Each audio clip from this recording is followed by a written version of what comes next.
ተቅዋ አላህን መፍራት ብሎ ማለት እርሱ ያዘዘውን ትእዛዛት መፈጸም፣ የከለከለውን ነገራት በቻለው ሰው አቅም ሰውየው መራቅ ማለት ነው። እሺ ከራቀ ወንጀል ላይ ወንጀል ከራቀ ሰውየው ወደ አላህ ሱብሓነሁ ወተዓላ ተውበት ማድረግ የሚባል ነገር አለ። በትክክል ወደ አላህ ሱብሓነሁ ወተዓላ ተውበት ካደረገ ያ አላህን ከሚፈሩት ሰዎች ነው። እንዳጠቃላይ ተቅዋ ብሎ ማለት የአላህን ትእዛዝ መፈጸም፣ የከለከለውን ነገር መራቅ ማለት ነው። ይሄ ነው ምንዳው። ምንድን ነው ከተባለ ምንዳው ነገ የትንሣኤ ቀን ጀነትን መውረስ ነው። አላህን የፈራ ሰው ኡዒደት ሊልሙተቂን አለ አላህ ስለ ጀነት ሲናገር ገነት እኔን ለሚፈሩ ሰዎች ተዘጋጅታለች ተናግረዋል። ስለዚህ ምንዳው በቀጣዩ ዓለም ገነትን መውረስ ነው። አይ እሺ፣ አመሰግናለሁ። ጀዛከላህ ወያኩም። አይ እሺ፣ ጥያቄ አለ ሳራ ጥያቄ አለሽ? እሺ ጥያቄ አለ ካለ ቀጥል። የኔ ቆንጆ ይላል። የኔ ቆንጆ ጥያቄ አለ? የኔ ቆንጆ ጥያቄ አለሽ ወይ? አሰላሙ አለይኩም ወራህመቱላሂ ወበረካቱ። ወአለይኩም ሰላም ወራህመቱ። ጥያቄ ነበረኝ። እሺ ጥያቄው ምን ይላል? እና የእህቴ ነው ማለት ነው ጥያቄው። ባለትዳር ነበረች እና ከባሏ አልተስማሙም። ከዛ ተጣልተው ብዙ ቀን ፈትችሻለሁ ብሏታል ማለት ነው። ፈትችሻለሁ ብሏት ሁለታቸው ብቻ ሆኑበት፣ ሌላ ሰው አልነበረም። ከዛ ቤተሰብ ጋር ምናምን ስትሄድ ከሄደች በኋላ እንደዚህ ብሎኛል ብላ ለቤተሰብ ምናምን ስትናገር ብለሃለች ሲሉት ካደ ማለት ነው። አላልኩም ብሎ ካደ እና ይሄ ኒካው እንዴት ነው? እሺ አለ ወላ ፈትቻለሁ ብሎ ከተናገረ ይህንን ጆሮ ሰምተው ከሆነ ኒካሁ ይወርዳል ቢክድም ራሱ። ገብታችኋል? ኒካሁ ይወርዳል ቢክድም ራሱ። በተለያየ ቀን ወይም በተለያየ ቃል ፈትቼሻለሁ የሚለውን ለ3 ቀን ወይም ለ3 ጊዜያት ደጋግሞ ከሆነ 3ቱም ኒካ ይወርዳል። ምስክር ከሌለ ኒካ አይወርድም የሚሉ 3 ተሳስተዋል። ምስክር ማስረጃ ካለ መውረድ ማስረጃ قال صلى الله عليه وسلم لا نكاح إلا بولي وشاهدين. وفي رواية أخرى قال النبي صلى الله عليه وسلم لا نكاح إلا بولي. وفي رواية أخرى قال النبي صلى الله عليه وسلم أيما امرأة نكحت بغير ولي وشاهدين فنكاحها باطل باطل باطل. ያለ ወኪልና ያለ ምስክሮች ኒካ ያሰረች ሴት ኒካሁ ውድቅ ነው። ብቻ ያለ ወኪልና ያለ ምስክሮች አይሆንም ብለው ተናገሩ። ስለዚህ ጋብቻ ኒካ ለማሰር እንጂ ወኪል ያስፈልጋል ነው፣ ሻሂዶች ያስፈልጋል። ኒካ ለማውረድ ምስክር መስፈርት አይደለም። ቢኖራቸው ከሌለም ግን በየለበት ወጥቶ ሚስቱ ፈትቼሻለሁ እስካለ ድረስ ኒካሁ ይወርዳል ቢክድም እንኳን ማለት ነው። ይህን ይመስላል። እሺ ሽክራን ጀዛኩሙላህ።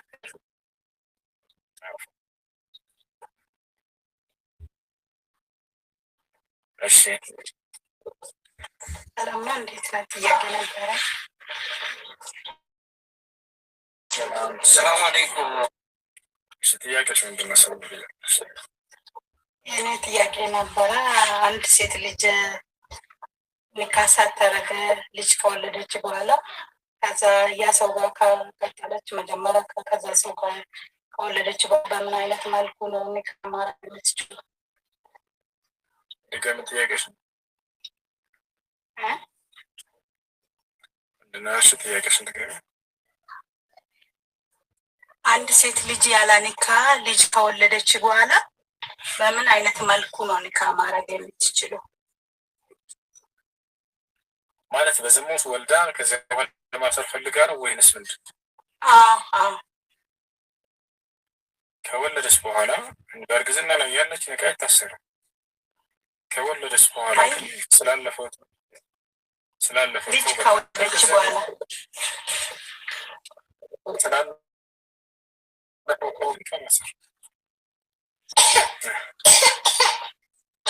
ከዛ ጋር በምን አይነት መልኩ ነው ማሰር የምትችሉ? ከወለደች በኋላ ነው ማሰር የምትችሉ ወይስ እንዴት ነው?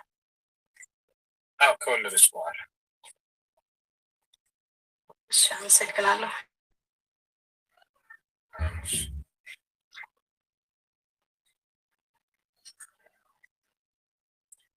ጥያቄ ያለ አለ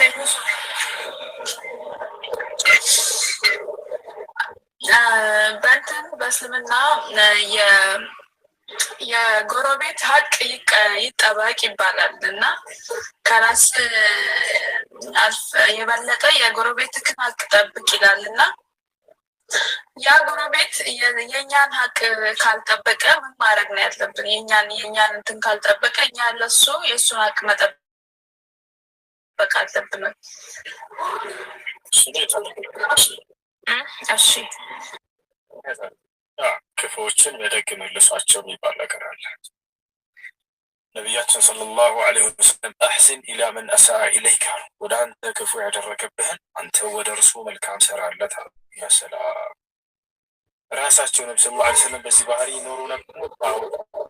ማስረጃ ሱኢለት ኡም ልሙእሚኒን ዓኢሸተ ረዲየላሁ ዐንሃ ፈቂለ ለሃ ያ ኡም ልሙእሚኒን أخبرينا عن صفات النبي عليه الصلاة والسلام فقالت رضي الله عنها عن جميع زوجات النبي عليه الصلاة والسلام ما كان النبي صلى الله عليه وسلم يرد السيئة بالسيئة ولكن كان يعفو ويصفح. يا سلام!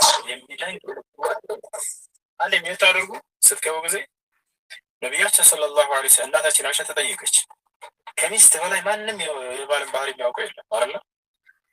ሁሉ ነገር ሚስትህን የምታውቀው ማነች? ሚስት ናት። ስለዚህ ነቢዩ ሰለም እንዴት ነበር ባህሪያቸው? እናታችን አይሻ አድሚኖች ምን ናቸው? እሺ እናታችን አይሻ ተጠየቀች፣ አንቺ የነብዩ ሰለላሁ ዐለይሂ ወሰለም ሚስት እናታችን ወይ አሏት። እንደው የነብዩ ሰለላሁ ዐለይሂ ወሰለም ባህሪ ምን ነበር? ክፉን በክፉ አይመልሱም፣ ነገር ግን ክፉን በደግ ይመልሱ ነበር ብላ ተናገረች። ቀጥሉ ልጆች አንድ ጊዜ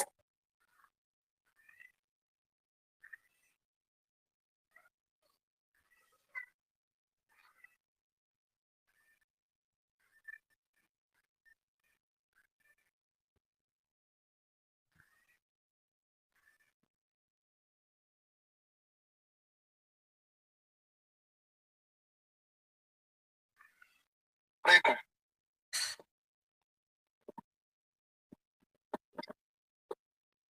زهرة السلام عليكم. السلام عليكم ورحمة الله. ሰላም ነው? ሰላም ጥያቄ ነበረኝ።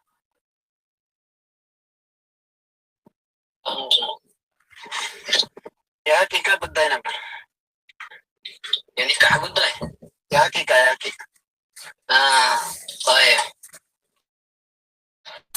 طيب ችግር የለውም። በስጦታው አንሰጥም፣ ግን ይህን ቀላል ስለሆነ ኢንሻአላህ እንተባበራለን። የምናውቀው ልጅ አሁን 7 ዓመት ሆኗታል። ማሻአላህ። አሁን እንዴት ነው ሀቂቃ አላረኩላትም እስካሁን ድረስ። ወንጀል ነው ወይስ? ወንጀል ሆነም ኢንሻአላህ አሁን ታደርጋለህ። ችግር ባገኘህበት ጊዜ ኢንሻአላህ ችግር የለውም ይላሉ ዑለሞች። አሁን አንድ ሰው በቻለው ጊዜ የቻለ ነው እንጂ ግዴታ አይደለም። ስለዚህ አሁን ከቻልክ አሁንም ታደርጋለህ ይላሉ ኢንሻአላህ። ከዚህ በኋላ እኔ ፈታዋ አልጠየቅም። ቀላል እንደሆነች ኢንሻአላህ ጠርጥሬ ነው ያት። ሌላ ጉዳይ ከሆነ ሌላም ጥያቄ አለኝ። ሌላ በኋላ እጠይቃለሁ እሱን ኢንሻአላህ። ፈታዋ እሺ ኢንሻአላህ። ኦኬ ካላችሁ ቀጥሉ። ሌሎች ክርስቲያኖች ካላችሁ ጠይቁ ወይም እንጠይቃችሁ ኢንሻአላህ። ሐሰስ ከሚመጣ ድረስ አላችሁ ክርስቲያኖች? እሺ እኔ ልጠይቅህ። እሺ አንድ ባልና ሚስት በሸሪዓ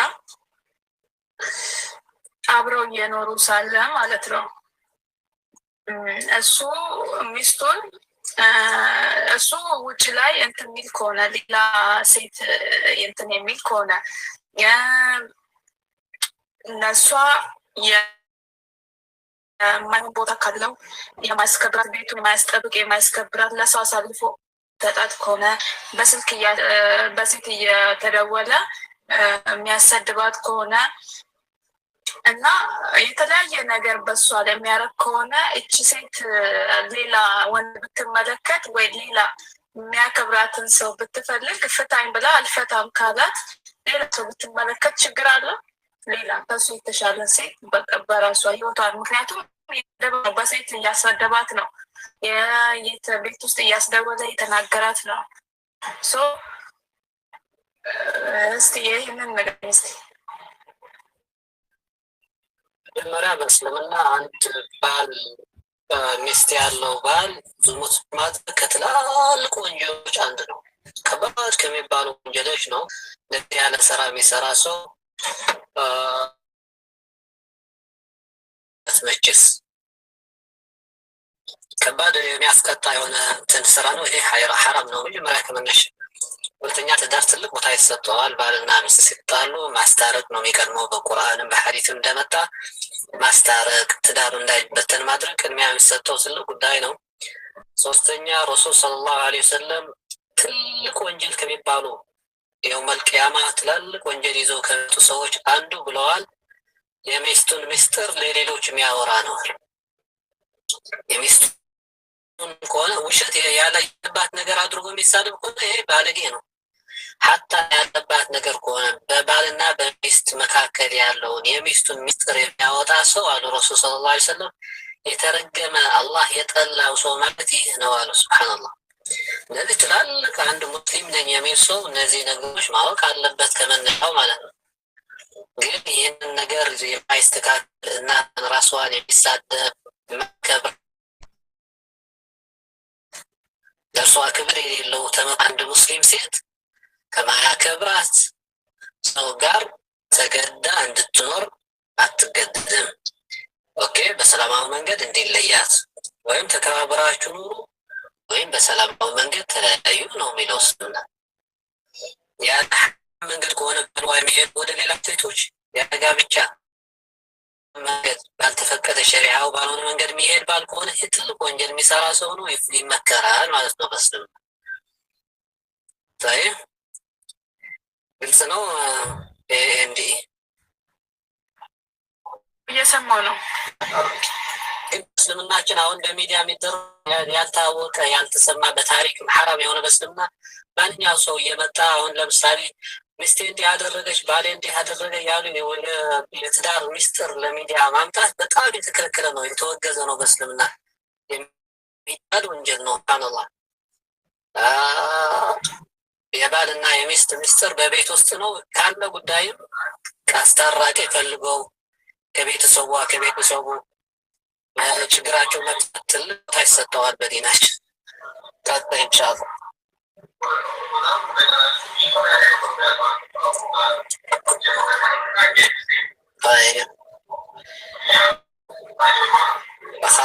የሆነ ድምፅ አለሽ መሰለኝ።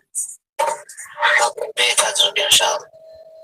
ሌላ ክርስቲያኖች ካሉ እንጠይቃችሁ ወይስ ምንድን ነው አለ? እስኪ ማን ነው ላይ ያለው አለው? እኔ አንድ ጥያቄ አለኝ ልጠይቀኝ። እሺ ይሰማል? ያለኝ አንድ ጥያቄ ሁለት ጥያቄ ነው ያለኝ። አንዱ ጠይቅና ከዛ በኋላ እና ያለን ስርዓት ከሌለ ትጠየቃለህ። አንተም ጭምር በስርዓት ከጠየቅሽ አስረዳሃለሁ። የለም እንግዲህ የማላውቀውን ነገር ለማወቅ ያህል ነው ጠየቁት። እና ጥያቄው በቁርአን ውስጥ የማርያም ልጅ ወይንም ኢሳ እንዳለ ታምናላችሁ? እና ማርያም ወይንም መርያም ኢሳን እንደወለደች በዛን ጊዜ የነበሩ ሰዎች ያዩት 1-2-3 ማስረጃ ከዛ 33 ዓመት ምናምን በዚሁ ምድር ላይ እንደኖረና አላህ እንደወሰደ የምታምኑት? አላህ ኢየሱስን ወይንም ኢሳን መውሰዱ በዛን ጊዜ ሰው ነበረና ቢያንስ 1-2-3 ሰው ያዩ ማስረጃ እንድታቀርብልኝ ይሄን ነው እንግዲህ።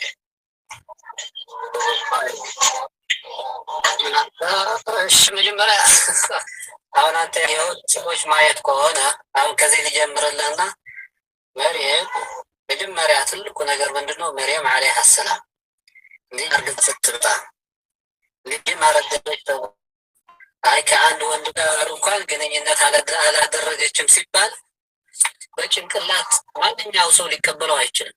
ቀላሉ ነገር ምንድነው? አሁን ለምሳሌ እኔ በአይሁዶች ታሪክ አለ በአካሄዳችን እንዴት መሆን አለበት አስተካክለን ስለ ዒሳ ዓለይሂ ሰላም በአይሁዶች ያለው ታሪክ ምንድን ነው? ማርያም አገባችና እርሷ የምታፈቅረው ሮማዊ ወታደር ነበር። ከእርሱ ጋር ግንኙነት እያደረገች ባልዋን ትታ እየሄደች ነው ልጅ የወለደችው ይላሉ። በሎጂክ ስንሄድ ያለ ባል አረገዘች ከሚባል እርሷን የአይሁዶችን ሀሳብ መቅበል የቀለለ ነው። ለምን ለምሳሌ ልጅ እንኳን አሁን ልጅ ይዛ ብትመጣ አባቴ እኔ እኮ ያለ ወንድ ግንኙነት ነው ያረገዝኩት ብትለኝ ኧረ ዝሙት አድርጋለች የሚሉ ሰው ላት ቅርብ የሚሆነው የተለመደ ነገር ስላልሆነ፣ ግን እኛ አላሁ ስብሓነሁ ወተዓላ እች መርየም የምትባል የተከበረች ሴት እንደሆነች እና አላስፈላጊ ነገሮች ራሷን የምትጠብቅ ሴት እንደሆነች ስለነገረን መጀመሪያ የእርሷን ክብር አምነን ክብርት እንደሆነች አምነን መቀበላችን አንዱ ትልቁ ከልጇ በላይ ታትን ከባዱ ነገር እንድናምን ያደረገን ነገር ነው። ሁለተኛ እርሷ ልጅ መውለዷ የሚገልጽ የቁርአን አያዎች አሉ። እንዲያም መውለድ ብቻ ሳይሆን ስለሌላት ልጅ ይዛ ያዩት ሰዎች ያዩት የእሷን ልጅ ያዩት ሰዎች ምስክር አሁን ምንድን ነው የምንለው? እሱ እኮ ነው የምናገር። ለምሳሌ ምን ይላል ቁርአኑ ላይ? እሷ ልጅ ይዛ በመጣች ጊዜ አባትና እናትሽ በክፉ ነገር የሚጠረጠሩ ሰዎች ነበሩ። አንቺ መሬት ምን ጉድ ይዘሽ መጣት ብለው እንደጠረጠሯት አይሁዳውያን ይገልጻል። ከዛ ምን አደረገች?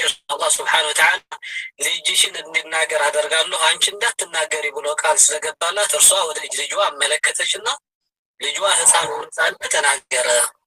በዚህም ተአምራዊ ነገር እንደተፈጠረ ይገልጻል ቁርአን። ያየ ሰው የለም ማለት ነው። ባጭሩ ያየ ሰው የለም። ስም ዝርዝር ነው የፈለከው? ስም ዝርዝር ነው የፈለከው? ሰው ነበር በምድር ሰው አለ አይደል? አንድም ሰው ሳይልክ እዛ ጋር ግራ ይገባል። እሺ በቃ አሁን የፈለከው ነገር ምንድን ነው? አቶ ፉላን አቶ ወገሌ የሚባሉ ሰዎች ማርያም ልጅ ስትወልድ አይተናል የሚሉ ስም ዝርዝር ማምጣት አለብን እያልክ ነው። ጥሩ ነው፣ ጥሩ ነው።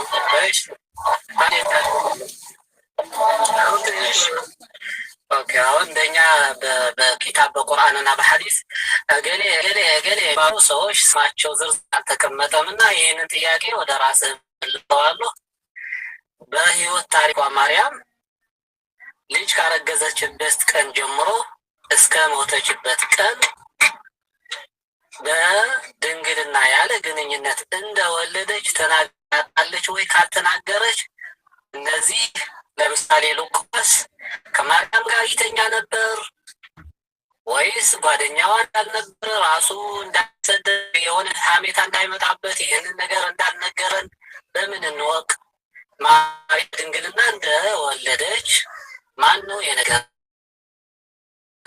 አሁን መልአክ መጥቶ ነበር ምናምን የሚለው ምስክር የለንም። ምስክር ያስፈልግናል። መልአክ ወደ እርሷ እንደመጣ ችግር የለውም። ይሄን እንለፈውና ዮሴፍና ማርያም ተመካከረው አንቺና እኔ ስላረገዝን መልአክ መጥቶናል እንበል ተባብለው እንዳልነበረ፣ ሁለተኛ ማርያም በድንግልና እንደወለደች በአይናቸው ያዩ እነማን ናቸው? እስክ ስጠኝ። ማንና ማን የሚባሉ? ማርያም ራሷ ተናግራለች እንዴ? እኔ እኮ ግንኙነት አላደረኩም ልጅ ወልጃለሁ ያለ ግንኙነት እንዳለች በምን እንወቅ? እንዲያም አይሁዳውያን በዝሙት የተወለደ ልጅ ካገኙ ሴቷን በድንጋይ ወግረው ይገድለዋታል። ለአይሁዳውያን ማርያም የወለደችበት ስርዓትና ሂደት ነበር። ማን ነገረ? እንዴት አሳወቁ? ማስረጃ ስጠኝ ከስም ዝርዝራቸው ጋር። አሁን እኮ ጥያቄ ወደዚህ ለምን ትመልሳለህ?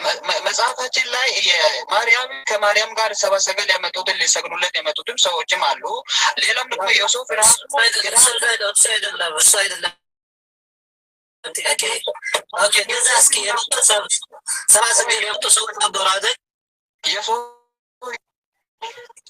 አሁን ጥያቄው አልገባህም ማለት ነው። በእኛ በቁርአን አልኩህ እገሌ የሚባሉ የሰዎች ዝርዝር ስም የለም፣ ግን ሰብአ ሰገል የሚባሉ እነማን ናቸው? ስም ዝርዝራቸው እጠይቅሃለሁ። መጀመሪያ ግን ይህች ማርያም የምትባል ሴት ያለ ግንኙነት ልጅ እንደወለደች ራስዋ ተናግራ ታውቃለች ወይ?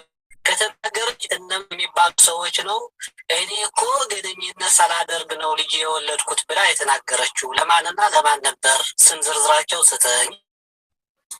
መጽሐፉ ላይ ሰዎች እንዳዩ መጽሐፉ ራሱ መሰክራል። ለምሳሌ ኢየሱስ ከሰዎቹ መካከል ኢየሱስ በዓይኑ እንዳየው መጽሐፉ ይናገራል። ማቴዎስ 2:13 አካባቢ ይናገራል። ማርያም የማርያም የለም መጀመሪያ ከማርያም ጀምሮ ወደ ዮሴፍ እንሄዳለን። ዮሴፍ ምን አለ? ማርያም በድንግልና እንደወለደች ግንኙነት እንዳላደረገች ለሰው ልጅ ተናግራለች ወይ? ማንና ለማን ነው የተናገረችው? ስም ዝርዝራቸው ስጠኝ እያሉ ድንግል እንደነበረች የለም ከሆነ የለም ነው እያልኩ ያለሁት። ማርያም ራሷ ለሰው ልጆች እኔ ያለ ግንኙነት በድንግልና ነው ያረገዝኩት ይሄን ልጅ ብላ ተናገራለች ወይ? ከተናገረች ማስረጃና ለማንና ለማን ነው የተናገረችው? ማስረጃ ስጠን እያለ ጅብርን ለምትለው ለመላክ እኛ ገብርኤል ለምንለው ለሰው ተናግራለች። ሰዎች መላእክት አሁን ስለ መላክ አይደለም ከሰዎች ያው ለመመለስ ያህል ነው። ያው ያለው ሰዎች እንዳለው ያሳያል። ግን አሁን በእናንተ የለም። እኔ ምን አልኩ? ማርያም ሰዎች እንደመጡ በአጠቃላይ ተገልጸዋል። እንደመጣ በህፃን እያለ ተናገረ። ግን በስም ዝርዝር የለም ብዬ ጨርሻለሁ። እኔ አንተ ደግሞ ያሉት ማርያም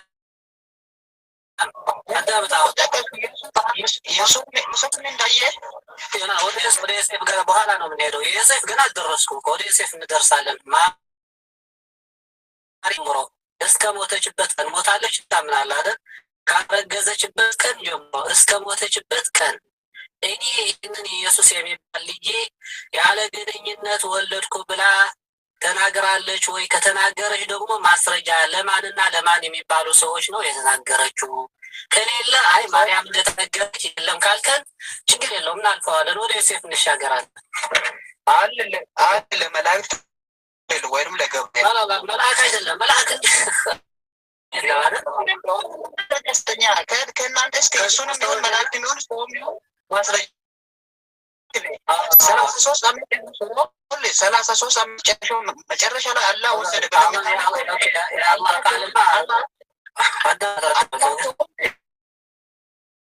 ያዩ ሰዎችን ወይ ለሰዎች ብለህ ጠየቀኝ አይደል? ሰዎች በአጠቃላይ ተገልጸዋል እንዲህ አመንዝራ እንዳልዋት ግን ስም ዝርዝራቸው የለም ብያለሁ። እኔ ግን እያልኩ ያለሁት ማርያም ካረገዘችበት ቀን ጀምሮ እስከ ሞተችበት ቀን እኔ ይህንን ኢየሱስ የሚባል ልጄ ያለ ወንድ ግንኙነት ነው ያረገዝኩት ብላ ተናገራለች ወይ? ከተናገር መረጃ ለማንና ለማን የሚባሉ ሰዎችስ ተናገረች? ስም ዝርዝራቸው ስጠኝ። ከሌለ የለም፣ ካለ አለ። ቀላል ነው መሱ አለ እያልኩ ለመላእክት ለመላእክ ነው የተናገረችው። እሺ አዳም ለመልአክ ነው የተናገረችው እንጂ ማርያም ከተወለደችበት ከሞተችበት ቀን ለሰው ልጅ እኔም ያለኝነት ልጅን ወልጃለሁ ብላ አልተናገረችም። አይደለም ተናግራለች አልኩ አይደል? እንደ ለመልአኩ ይዘራል خلاص ማለት ብለን ይሆናል። ለሰው ልጅ ካረገዘችበት ቀን ጀምሮ እስከ ሞተችበት ቀን ለሰው ልጆች እኔ ኢየሱስ የሚባል ልጄ ያለ ግንኙነት ነው ያረገዝኩትና የወለድኩት ብላ አልተናገረችም። አይደለም ዋና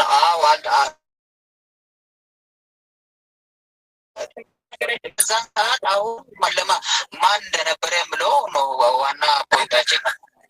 አይደለም ለኔ የምፈልገው ስለሆነ ይሄንን ጉዳይ አሁን መልስ ካለ ወገን አሁን የመጨረሻ እንትን ነው የምንሰጥ። መልስ ካለ ለዚህ መልስ ለእኔ ለምጠይቀ መልስ ካለው በክርስትና ማርያም ልጅ ካረገዘችበት ቀን ጀምሮ እስከ ሞተችበት ቀን እኔ ያለ ግንኙነት ልጅ አርግዝ ወልጃለሁ ብላ ተናግራ ታውቃለች? የምታውቅ ከሆነ አዎ ታውቃለች። እነማንን ተናገረች?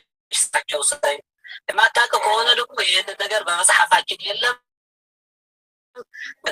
ወለደችበት ቀን እኔ በዘላለ ግንኙነት ወልጃለሁ ብላ አልተናገረችም ብለህ መልስ። ቀላል ነው ማሱ ምረጥ። አሁን አልሰማም አልከኝም እኮ እሱ እየተናገርኩ። ምክንያቱም ማስረጃ የሚባል ነገር ነው የፈለግን ያለ ነው። እሷ ለሰው ባትናገርም እንኳን ለመልአኩ እንደተናገረችው መጽሐፉ ይናገራል።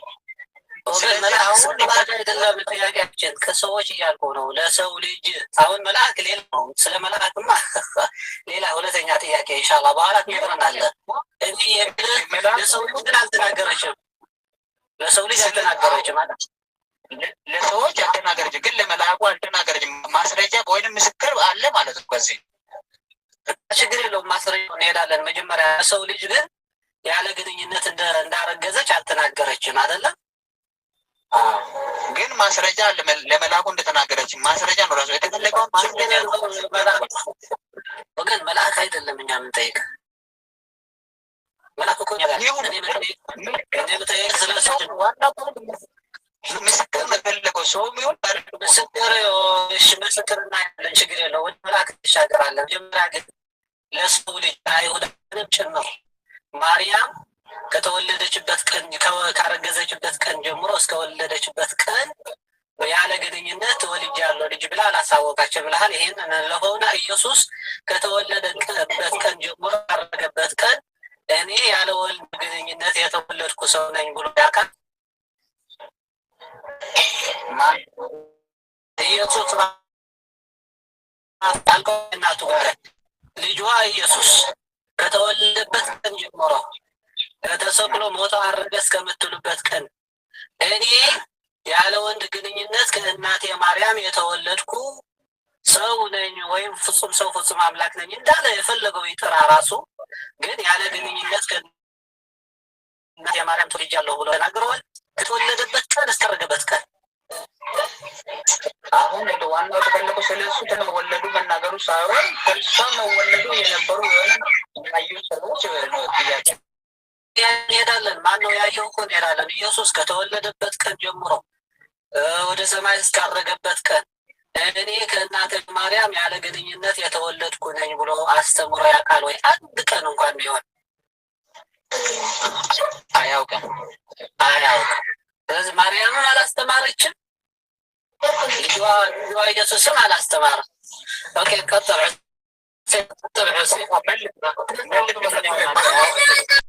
አይደለም አይደል?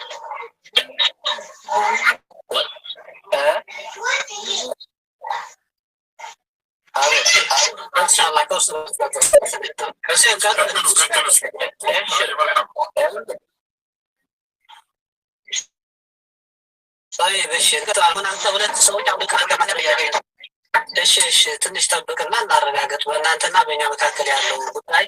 አሁን ማርያምም ራሷ ካልተናገረች ኢየሱስም ከተወለደበት ቀን ጀምሮ ራሱ ካልተናገረ አይሁዳውያን ድንግል የወለደችው አምላክ እንደሆነ የሚያሳውቃቸው አካል ማን ነው? እናቱና ልጇ ካልተናገሩ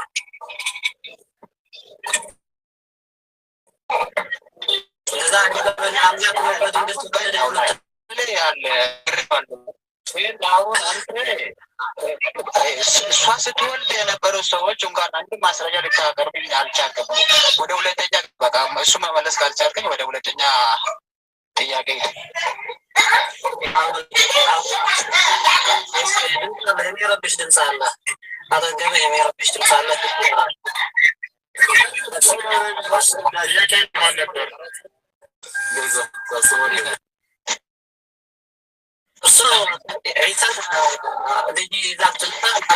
አይሁዳውያን ሰደቧ ስለው ዝርዝራቸው ነው የምፈልገው። እገሌ የሚባሉ ሰዎች ናቸው ማርያምን ድንጅሳ ስትመጣ የጠየቋት እያለ ነው።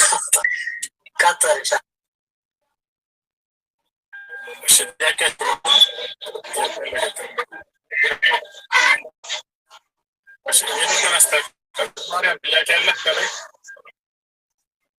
ሩ ያሉት ነገር ሲያልገባኝ እኮ ነው። ምስክር አለ ምናምን የሚለው ነገር ግልጽ አለኝ።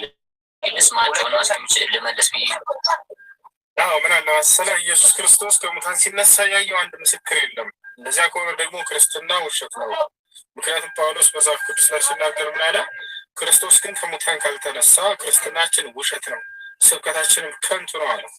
ስለዚህ መነሳቱን ደግሞ ያለ ምስክር ማንም የለም ከሐዋርያቶች 12 ሐዋርያት የሉ ነበር የሆነንም ጨምሮ ማለት ነው። ኡስታዝ ምን ማለት ፈልጎ መሰለህ ኡስታዝ ጳውሎስ የተነሳው ስብከታችን ከንቱ ነው የሚሆነው ለማለት በለው እንጂ ክርስቶስ እኮ እንዳልተነሳ ነው የነገረ። ክርስቶስ ሳይነሳ ቢቀር ኖሮ ስብከታችን ከንቱ ነው የሚሆነው። ስለዚህ ክርስቶስ ተነስቷል። አሁን ሳንፈራ በሞገስ ማውራት እንችላለን ነው መስበክ እንችላለን ለማለት መነሳቱ ችግሩ ምን መሰለህ? አሁን ሲነሳ የአንድ የማርያም ምስክር ኢየሱስ ክርስቶስ ሲነሳ ራሱ ተገልጦ ሰላም ለእናንተ ይሆን አለ እኮ በዝግ ቤት ገብቶ ራሱ እንደመጣ እንደተወጋ ከዛ በኋላ ስላለው እናወራለን። በቀጣይ ክርስቶስ ሲነሳ ያየው አንድ የማርያም ምስክር አለ ተነስቷል ብሎ የጻፈው ሁሉ ከዚህ የተሻለ እኮ ምስክርነት የለም አይደል? ከዚህ የተሻለ ምስክር አለ? ትንሣኤ ሲደርግ ሲነሳ ከመቃብሩ ሲነሳ ያየው የሐዋርያ ምስክር አለ በሰዓቱ። እሺ አንድ ነገር ልንገርህ መሰለህ ኡስታዚያ፣ ኢየሱስ ክርስቶስ ከሞተ በኋላ ከተቀበረ በኋላ ማለት ነው ከተቀበረ በኋላ አይሁዶችን ፈርተው ዘግቶ ነበረ እኮ ጥያቄው ሲነሱ እነሱ ቤት ነበር አላዩትም። ግን ኢየሱስ ተነስተው እኔ ተነስቻለሁ ብሎ ተናገራቸው። ሲነሳ ቦታ አልነበሩት። ግን አንተ የእንትን ያልከው ለምን ለማጣጠር መሰለኝ ኡስታዝ፣ እንዲህ እኮ አይደለም እየተግባባ ነው። መጀመሪያ ኢየሱስ ሲሰቀል ማለት ሰቅሎ ከተቀበረ በኋላ ሐዋርያቶች ፈርተው ነበር። በነገራችን ላይ ፈርተው ምን አደረጉ? በዚህ ቤት ተቀምጠው ሳሉ እግዚአብሔር ደግሞ ኢየሱስ ክርስቶስ ከሶስት ያገን በኋላ ተነስቶ በዚህ ቤት ገባና ሰላም ለእናንተ ይሁን ብሎ ነገራቸው። እንትና ራሱ ማን ነው ቶማስ እንኳን ማመን እጅ ብሎ ምልክቱን በሙሉ አሳዩ። ከዚህ በላይ ምስክር ልናል። አዎ በቤት በዚህ ቤት ገብቶ ኢየሱስ ክርስቶስ ኢየሱስ ክርስቶስ ከሶስቱ አካል አንዱ አካል ኢየሱስ ክርስቶስ ነው። እግዚአብሔር ነው። እግዚአብሔር ነው የተገለጠው። ኢየሱስ ነው ተገልጦ እግዚአብሔር ወልድ ነው። እግዚአብሔር ስጋ ማለት ነው። የድንግል ማርያም ስጋ ለበሰ። የድንግል ማርያም ስጋ የአዳም ስጋ ነው አይደል? አዎ የአዳም ስጋ ነው። የአዳም ስጋ ደግሞ በኃጢአት የወደቀ ስጋ ነው አይደል? ከዚያ ስጋ ነው ኢየሱስ ክርስቶስ የወሰደው። በኃጢአት የወደቀው ስጋ ደግሞ የአዳም ስጋ በእርግጥ ባያት ግን አዳም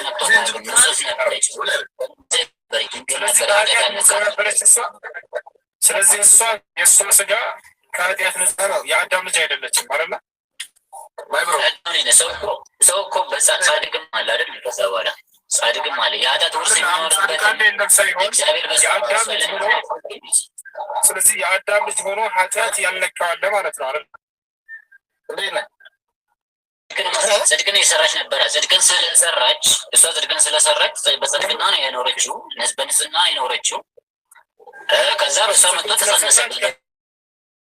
የአዳም ልጅ አልሆነም ጽድቅን ስለሰራች። ስለዚህ ለጽድቁ ሰው ይጸድቃል ማለት ነው። የክርስቶስ ደም የክርስቶስ ደም አስፈልገው።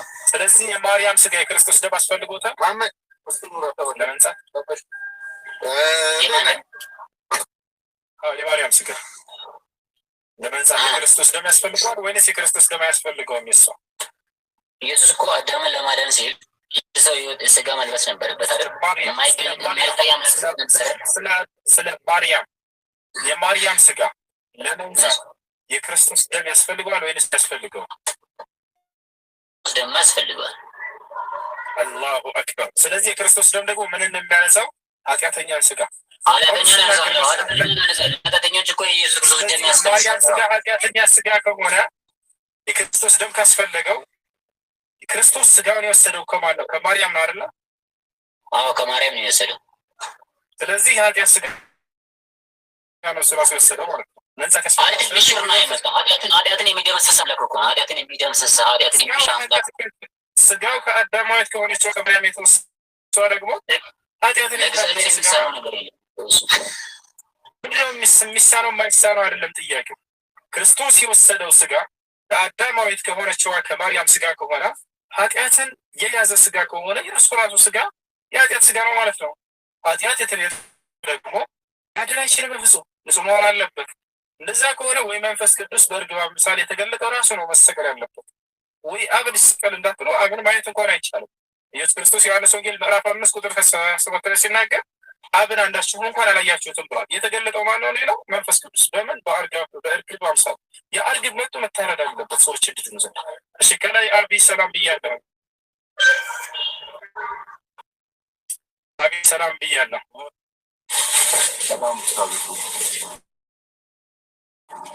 ሰላም እንዴት ነህ? አለሁ እግዚአብሔር ይመስገን። ፈለግሽ ጥያቄ አለ? ጥያቄ ነበረኝ።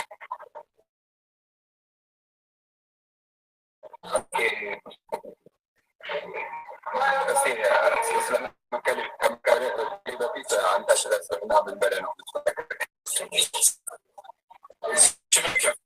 ኢስላም ብሎ ማለት አምላክ በነቢያት በኩል ያዘዘው የሚገገው ብቸኛው መለኮታዊ ሃይማኖት። ለዚህ ማስረጃ አምላክ አላህ ሱብሓነሁ ወተዓላ ዲን ዒንደ ኢስላም ማለት ሃይማኖት እስልምና ሃይማኖት ነው አለ። በሌላ ቦታ ላይ ወረዲቱ ለኩሙል ኢስላመ ዲና ይላል። እስልምናን ሃይማኖት ኩላችሁ ደነገግኩላችሁ እያለ ይናገራል። ለቀደሙት ነቢያቶችም ደንግጎት እንደነበር ሲናገር ምን አለ? ሸርዐን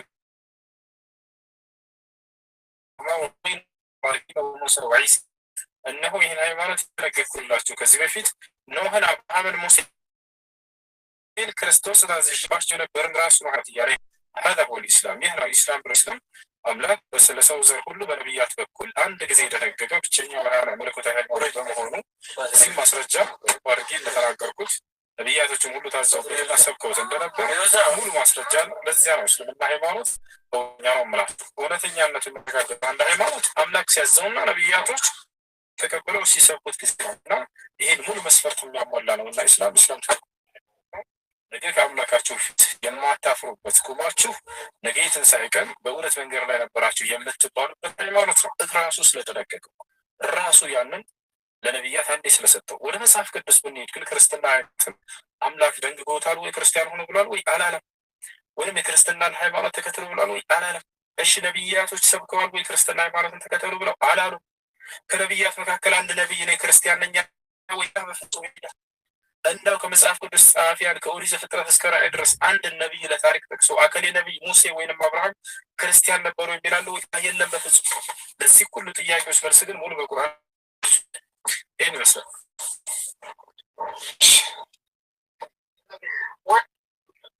ጥያቄ ያለ ይቀጥል። እሺ ጥያቄ በእኔ እሺ ልጆች አራት አንድ ጊዜ አቤት ጥያቄ ያለ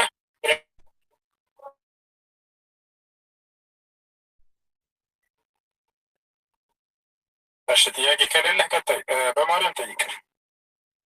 አሁን እድል ስለሰጠኝ አመሰግናለሁ። አሁን ክርስቲያን ማለት እስልምናን የሰበኩ ነቢያቶች እንዲሁ ሰብከዋል፣ ሙስሊም ሆኑ ምናምን ብለዋል ብለን እየተናገርክ ያለው አይደል? እነ ኢሳን ማለት እነ አዳም እነ አብርሃም ተናግረዋል እያልክ ነው። እየጠየቁ ነበረ እኔ ለምን አስቆምከኝ? እሺ አቤ ቀጥል። ይቅርታ አቤ ቀጥልና ቀጥል። እሺ ስለጀመረ ጥያቄ ይቀጥል። እሺ አቤ ቀጥል። እሺ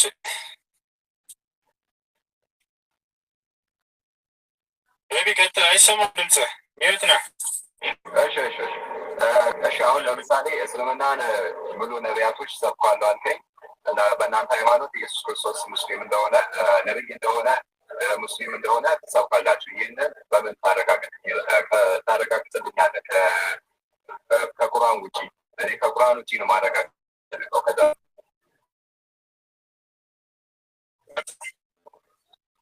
ከቁርአን ውጪ በተውራትና በእንጅልም ቁርአን እንደሚያምን አንተ እስልምናን የሰበከው የምታምነው ቁርአን እንደሆነ ነው። ተውራትና እንጅል ቁርአን ሳይሆን ስለመስፈርትህ ነው የጠየቁት። ስለ መስፈርትህ ነው የጠየቁት። ስለ አንድ ነቢይ ስላለፈ ነቢይ ለመናገር የግዴታ በዘመኑ የነበረ መስፈርት መኖር አለበት። መስፈርት ከተውራት እንጅል ስለ እንጅል ስለ ቁርአን አይደለም። አሁን በደንብ አዳምጠኝ። ስለ አንድ ነቢይ እምነትን በዘመኑ የነበረው የዚያን ጊዜው መጽሐፍ መኖር አለበት የሚለውን መስፈርት ከየት ነው ያመጣው? አሁን ለምሳሌ እስላም ማለት አንድ አምላክን ስለ እስላም አይደለም ጥያቄ። ስለ እስላም አይደለም ጥያቄ። በደንብ አዳምጠኝ። ስለ አንድ ነቢይ ሃይማኖት ለመናገር የግዴታ በእርሱ ዘመን የነበረው የራሱ መጽሐፍ መኖር አለበት የሚለውን መስፈርት ከየት ነው ያመጣው? ማን ነው የሰጠው? እስልምና ነው ልትለኝ ነው? ቁርአን ነው ልትለኝ ነው? ይህ ዋያቸው ያ አንድ ነቢይ አለ ለምሳሌ አይደለ? ነቢይ አለ ብለህ ታምናለህ? መጽሐፍ ብለህ ነቢያቶች አሉ መጽሐፍ ላይ ማለት አሉ አሉ በጣም ጥሩ። እነዚያ ነቢያቶች ትክክለኛ ለመሆናቸው በዘመናቸው ያመንከው ወይንስ አይደለም? አምኛለሁ። እግዚአብሔር ከእነሱ ጋር አውርቷል፣ ተናግሯል። ስለ እግዚአብሔር ጥያቄ ስለ እግዚአብሔር አይደለም ጥያቄ። በዚያ ዘመን የአንድ ከአምላክ ዘንድ ቃል ሲገለጥለት የነበረ ነቢይ ማለት አምላክ ቃል የሚገልጥለት እንዲሁም ለትውልድ የሚያደርስ። ስለዚያ በዚያ ዘመን የነበረ መጽሐፍ ነጊተው ያ አዎ አግቼ ነው ያመንኩኝ። በጣም ጥሩ። አብርሃም አምላክ አምናህ አይደል? አዎ አብርሃም የእስራኤል ዘር አባት ነው። በጣም ጥሩ። እሺ በጣም ጥሩ። በአብርሃም ዘመን የነበረ አንድ መለኮታዊ መጽሐፍ ስጠኝ ስለ እነርሱ የሚገልጽ መጽሐፍ አልተጻፈም። ሙሴ ነው የጻፈው። የአብርሃምን አብርሃም አልጻፈም። ከሙሴ አልቀበልም። አሁን ሙሴማ ከእነርሱ በኋላ መጣ። ከሙሴ በፊት የነበረ ሌላ አንድ መጽሐፍ ስጠኝ። ኦኬ ቁርአን ላይ አዳም ነብይ ነው ስላለ እኔም አዳም ስለ አዳም አይደለም ጥያቄ። አሁን አንድ መጽሐፍን ታለጋ ሆነ ሁሉም ልጆች ጉዳይ ነው። ፊት የነበረ አንድ ማስረጃ ስጠኝ። አብርሃም፣ ይስሐቅ፣ ያዕቆብ የሚባሉ ለመኖራቸው ምንም ነገር በመጽሐፍ ቅዱስም ከሙሴ ነው የተጀመረው መጽሐፍ አይዋ። ስለዚህ ከዛ በፊት የነበረ ምንም ማስረጃ የለህም ማለት ነው። ከሙሴ በፊት አንድ ቁርአን ላይ አለ ማስረጃ። ከዛ በፊት እኔ ወደ ቁርአን እመጣለሁ ነው አንተ ያመጣኸው መስፈርት አንተ ተመዘነበት መጀመሪያ እያልኩ። ስለዚህ ከዛ በፊት ማስረጃ የለም ማለት ነው አይደለ? የለም። በጣም ጥሩ። አሁን ምን መሰለህ ነገሩ፣ አሁን በደንብ ላስረዳ ማለት ነው። የታችሁ? እሺ እየሰማሁ ነው ማውራት ስለሚረብሽ አጠገብ ያለ ድምፅ አለ። ኦኬ ይቅርታ ጋር የታችሁ? ይኸውላችሁ ክርስቲያኖች ሁለታችንም ዘንድ ምን አለ መሰላችሁ? አምላክ አለ ብለን እናምናለን። እናንተ ጋር እግዚአብሔር አለ ብላችሁ ታምናላችሁ። እውነታችሁን እናከብራለን። እኛም ጋር አምላክ አላህ አለ ብለን እናምናለን። ገብታችኋል? የአምላክ ነቢያት የሚባሉ ልኳል ብላችሁ ታምናላችሁ። እኛም ነቢያት የሚባሉ ልኳል ብለን እናምናለን። የአምላክ ስላለፈውም ዘመን ሆነ ስለ ወደፊት የሚያውቀው በእኛችን ላይ እናንተም ላይ እግዚአብሔር ስላለፈውም ስለሚመጣው የሚያውቅ ነው ብላችሁ ታምናላችሁ። ከአዳም ዘመን ጀምሮ እስከ ነቢ ሰለላሁ ዐለይሂ ወሰለም ድረስ ነቢያትን ሲልክ ነበር። ወይንም ደግሞ እንደናንተ እንደ ክርስቶስ ድረስ ሲልክ ሲነገር ነበር። በመካከል ላይ ሙሴ የሚባልን አካል አናገረውና መጽሐፍን ገለጠለት። ከሙሴ በፊት ግን ለነበሩ አካሎችንም ይገልጻቸዋል። በዚህ በመጽሐፍ ላይ ገብታችኋል አይደል? ከሙሴ በፊት የነበሩትንም ይገልጣቸዋል። አብርሃም የሚባል ነበር፣ ጻድቅ እንትን ነበር እያለ ይነግረዋል። ያን አምናችሁ ተቀበላችሁት ሙሴን። ለምን? ከዛ በፊት የተጻፈ ነገር አግኝታችሁን የተቀበላችሁት አይደለም። ምንድነው ከተባለ አምላክ ስለሆነ ያለፈውን ዘመን ሁሉ የሚያውቅ ነውና በዚያው ሂሳብ አላህ ሱብሓነሁ ወተዓላ በቀደሙት ነቢያቶችን ስለቀበረ ነው። እነ ይስሐቅ እና ያዕቆብን ገለጸላቸው በቁርአን ላይ ተፈሷል። ነቢያችን ሰለላሁ ዐለይሂ ወሰለም ስላለፈው ዘመናት ሁሉ የሚናገር አምላክ ምን አላቸው? ሲናገር ቁርአን ላይ ዛሊከ ሚን አንባኢል ገይብ ማ ኩንተ ተዕለሙሃ አንተ ወላ ቀውሙከ ይላል። ሙሐመድ ሆይ ይህ ስላለፉት ነቢያቶች የምተርክልህ ትርክት ከሩቅ እውቀት ነው። አንተም ከአንተ ጋር ያሉ ህዝቦችም አሁን አታውቁትም ነበር ያንን ይላል። አየህ እንደ ያለ ሁሉ ዘመን ባለቤትና ስልክና ሳናግር የነበርኩት የአምላክ ላይ የምገልጥልህ እያለ ያለፉትን ዘመን ሁሉ የሚያውቅ የሆነ አምላክ አላህ ሱብሓነሁ ወተዓላ ይህ በዓላቸው ገለጠላቸው። እነዚያ ነቢያቶች እምነታቸው ምን እንደነበር፣ አብርሃም ምን ነበር፣ ይስሐቅ ምን ነበር፣ ያዕቆብ ምን ነበር። በአንተ መጽሐፍም ላይ ለሙሴ ለተባለው አካል የአምላክ አብርሃም፣ ይስሐቅ፣ ያዕቆብ የሚባልን ገለጠ። አሁን ጥያቄ ወደ መጀመሪያ ጥያቄ ስንመጣ የአምላክ በመጽሐፍ ላይ እነ አብርሃም እነ ይስሐቅ እነ ያዕቆብ ሃይማኖታቸው ምን እንደነበር ግን ምንም ማስረጃ አታገኙ እያልኩ ነው። ገብተዋል። ነገር ግን ወደ ቁርአን ስንመጣ ጊዜ የአብርሃም የይስሐቅ የያዕቆብን አምላክ ሃይማኖት የእነዚህን አካሎች ሃይማኖታቸው ምን ቁልጭ ብሎ እናገኘዋለን። ምንን ሃይማኖት በመጽሐፍህ ማረጋገጥ ትችላለህ ወይ? አትችልም በፍጹም። በሌላ መጽሐፍ ላይ አልጠይቅም። በእጅህ ቢያዝከው መጽሐፍ አብርሃም ሃይማኖቱ ምን ነበር? አንተ የአብርሃም የሙሴ የትኛውም የነቢያት ሃይማኖት እስልምና መሆኑን ያወቀው እኔ ያለው ቁርአን ላይ ነው እንጂ ከዛ በነበሩት መጽሐፍ ላይ አልተገለጸም። ይህንን ንገረኝ። እስካሁን ሰው ላይ ነበረ ከኔ ጋር ነበርክም? ምንድን ነው ያልኩት? እስኪ ንገረኝ። አውቄያለሁ። ክርስትና የተመሰረተው ኢየሱስ ክርስቶስ ከመጣ ስለ ኢየሱስ አላወራሁም። ከኔ ጋር አይደለም ክርስትና የተመሰረተው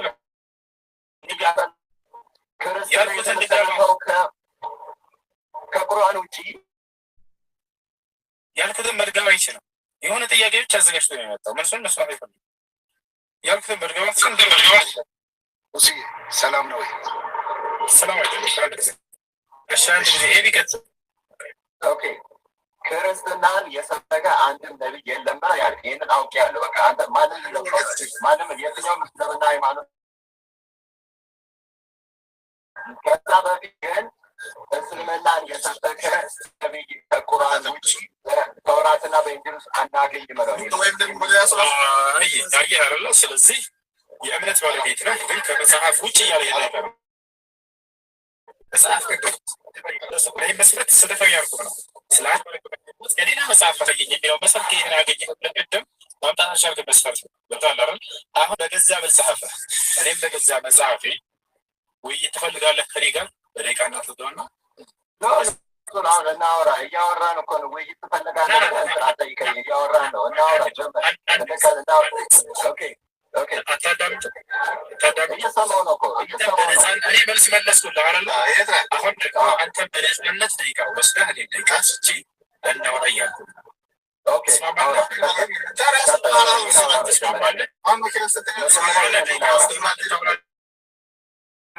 በጣም ጥሩ። እሺ ልጅን አምጣልህ አልመጣ እና ማስቀበር መኪናው ላይ እኔ ልቀጥል መጀመሪያ ደውሎ እኮ ነው ስራ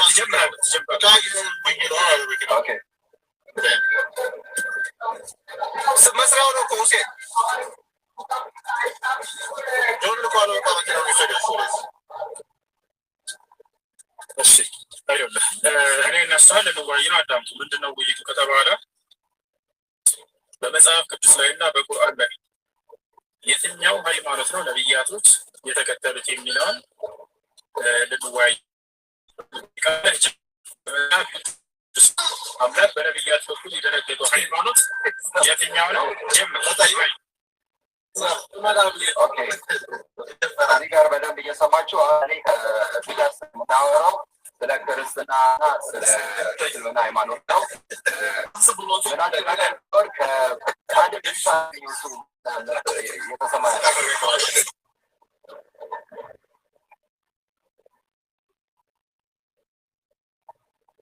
አንዴ እየሰማ ነው ቅዱስ ላይ እስልምናን የሰበከ ነቢይ አሳይ ማን ነበር? ጀምራ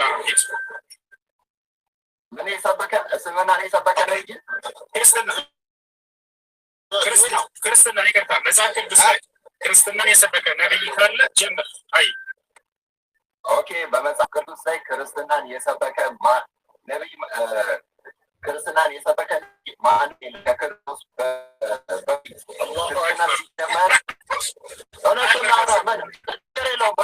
እውነት ነው። ጊዜ አንተ ወቅበር በል ችግር የለም። ስማኝ ና ቀጥ ወደ ሰማኝ እያየኸኝ ስማኝ፣ እናውራ። ክርስትናን የሰበከ ነቢይ ማንም የለም። ኢየሱስ ክርስቶስ ከመጣ በኋላ ነው ክርስትና ተብሎ ስሙ መጠራት የጀመረው። በኢየሱስ ክርስቶስ ያመኑ ሁሉ ክርስቲያኖች ተብሎ ይጠራሉ እንጂ ክርስትና ሃይማኖትን በፊት ማንም ከክርስቶስ በፊት ማንም አልሰበከም። ኢየሱስ ክርስቶስ መጣ በኋላ ነው ክርስትና ኢየሱስ ክርስቶስን ያመኑትን ተከታዮችን ክርስቲያኖች ተብሎ ተጠሩ እንጂ ክርስትና ሃይማኖት ከኢየሱስ ክርስቶስ በፊት ማንም አላወራም። ከዛ በፊት ግን እግዚአብሔር እስራኤላውያን ያምናሉ። ያ እስራኤላውያን ያመኑትን አምላክ ነው። እኛም ክርስቲያኖች ተቀብለን በኢየሱስ ክርስቶስ አምነን ዛሬም ክርስቲያኖች ተብለን የምትችለው ይህንን እንድታውቅልኝ ይፈልጋሉ። ከዛ በፊት ግን እኔ ይህንን ልጠይቅህ ከእስልምና ከቁርአን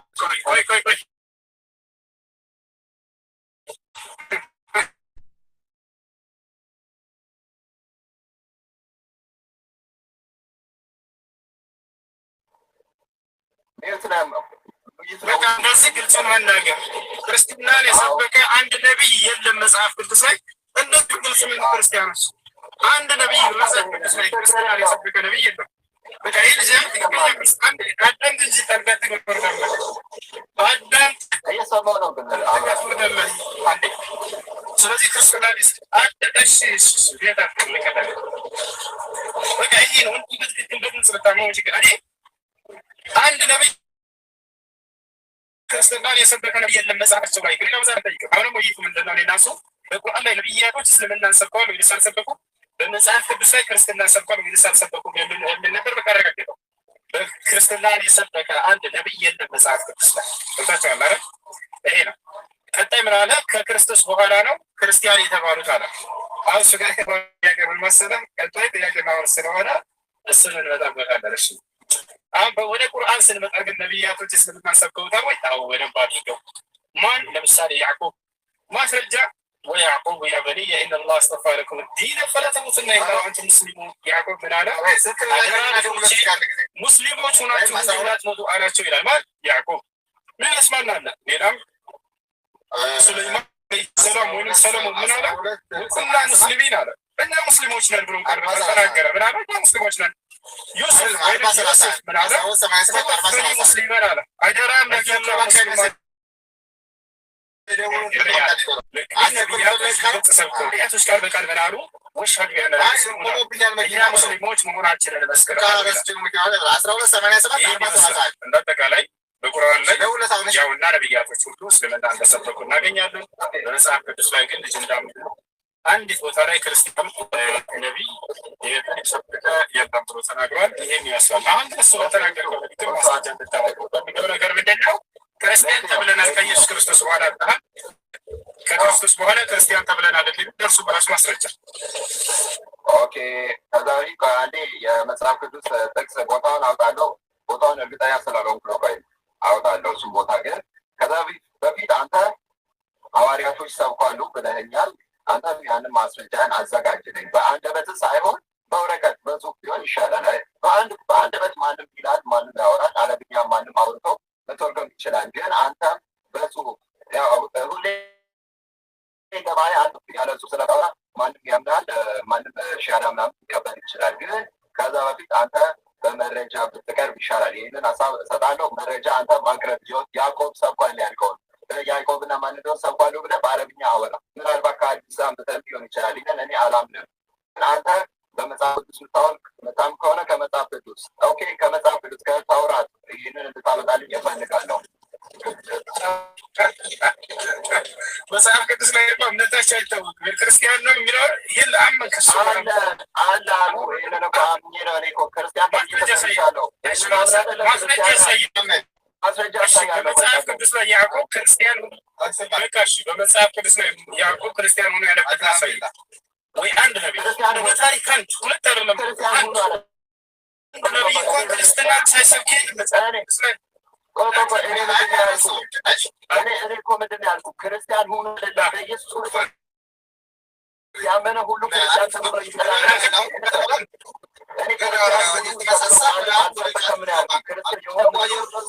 ነቢያቶች ክርስትናን የሰበኩበትን አንድ ቦታ ነቢያቶች ክርስትና አልሰበኩም አልኩ ሐዋርያት አልሰበኩም። እሺ በቃ መጽሐፍ ቅዱስ ችግር የለም። የትኛውም ስፍራ ላይ ሐዋርያቶች በክርስቲያን ተባሉ ያልከበትን ማስረጃ ያሳያል። ምን ለማለት እንደሆነ እዛም ማየት ስላለባቸው ሰዎች ማስረጃ አንዴ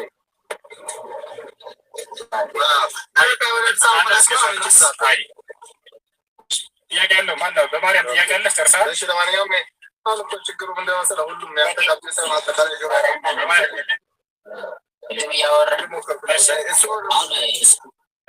እስልምናን እንትና ሰብኳል፣ አብርሃም ሰብኳል ምናምን ያልከው ባለፈው እንዲያወራ አወርደኛል። እሱ በነገራችን እንዳታወርደኝ፣ ባለፈው እንዲያወራ አቋርጣ ስለዚህ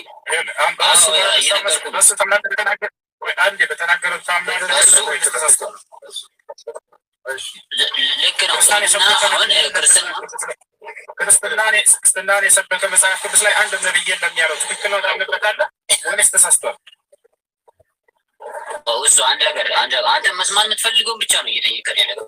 መስማት የሆነ መንሸራተት ነው እየፈለገ ያለው።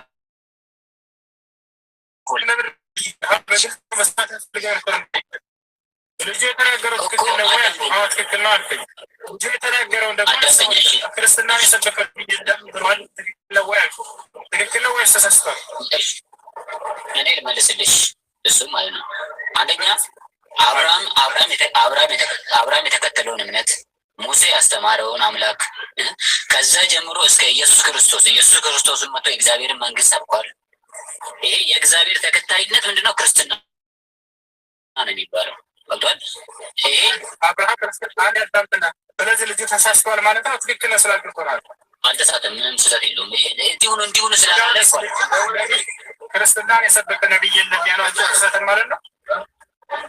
አልተሳሳትም። አንድ ክርስቲያኑ ኦርቶዶክስ ነው ምናምን የሚል ነገር የለም። በነገራችን ላይ ግን እግዚአብሔር ፈጣሪ እንደሆነ ተመስክረዋል። እኛ እሱንም እንከተለው። ትክክል ነው። እንደዛ ስለ አምላክ ማን ነው ሳይሆን ስለ ሃይማኖት ነው እየጠየቅን ያለ ነው። ስለ አምላክ አይደለም። እግዚአብሔር አምላክ እግዚአብሔርን መከተል እኮ እሱ እግዚአብሔርን መከተል እኮ ሃይማኖት ነው። እግዚአብሔርን መከተል ሃይማኖት ነው። አዳም እግዚአብሔርን መከተል ሃይማኖትን ያለ ማን ነው? ማለት እግዚአብሔር ገዢ ነው። ያንን ንጉስ የተከተለ ሰው ክርስትና አይደል? የዛ መላእክት ተገዥነት አይደል? ምንድን ነው ሰው ሲል ማስረጃ እሺ ሙሴ እግዚአብሔር ተከታይ ነው አይደል? ጀማል አለ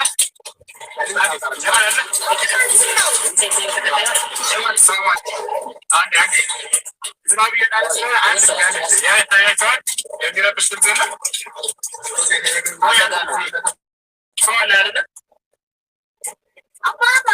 ዝናብ እየጣለ ዝናብ እየዘነበ ስለሆነ ይረብሻል። ጀማል በጣም በወስና ይቀጥልላቸዋል።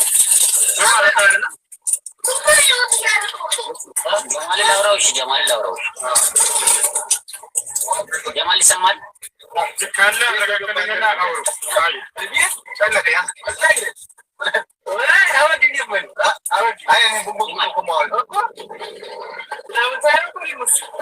ጀማል አለ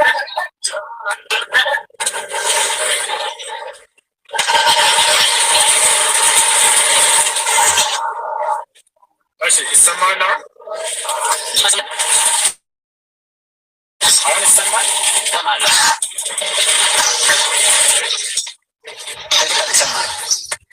ይሰማል ቀጥል። የምረብሽ ከሆነ ግን ሌላ ሰለማ ይቀጥልላቸዋል። ከተሰማል እሺ ጀማልን ላውራው። ጀማል ካለ እሱ ድምፅ የተቆራረጠ ነው ያለ። አይ መልካም እሺ ጀማል አውራቸው። አይ ደግሞ አማራል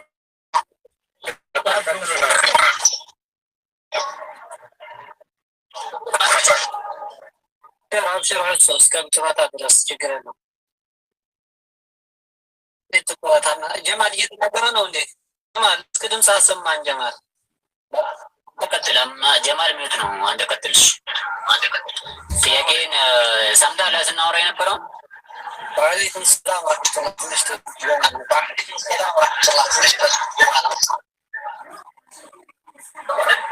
አይሰማም? ትሰማለህ?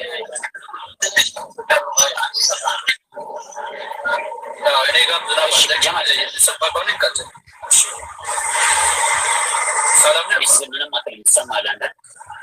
እግዚአብሔር ይመስገን። እንዴት ነህ? ስናወራ የነበረውን ሰምተዋል?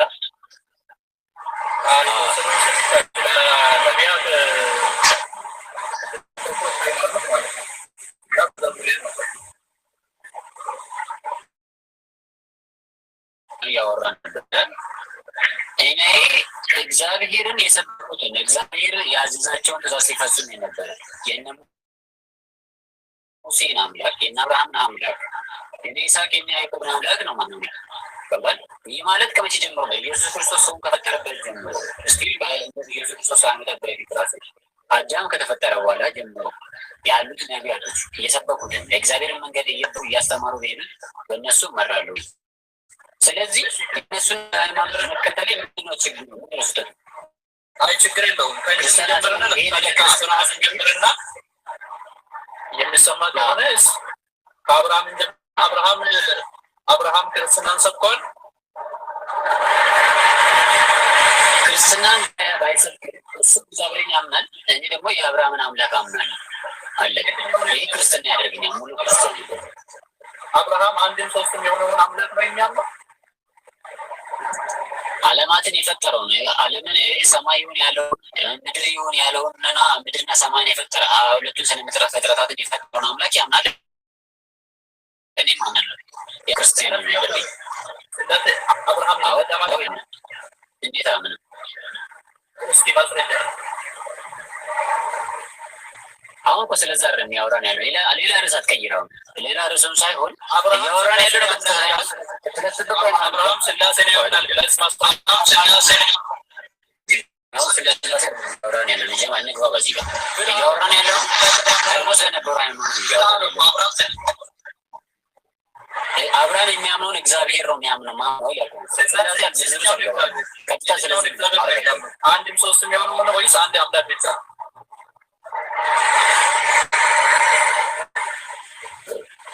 ማውራት ትፈራለን። የትኛውን አንድም ሶስትም የሆነውን አምላክ አንድም ሶስትም የሆነውን አምላክ ማስረጃ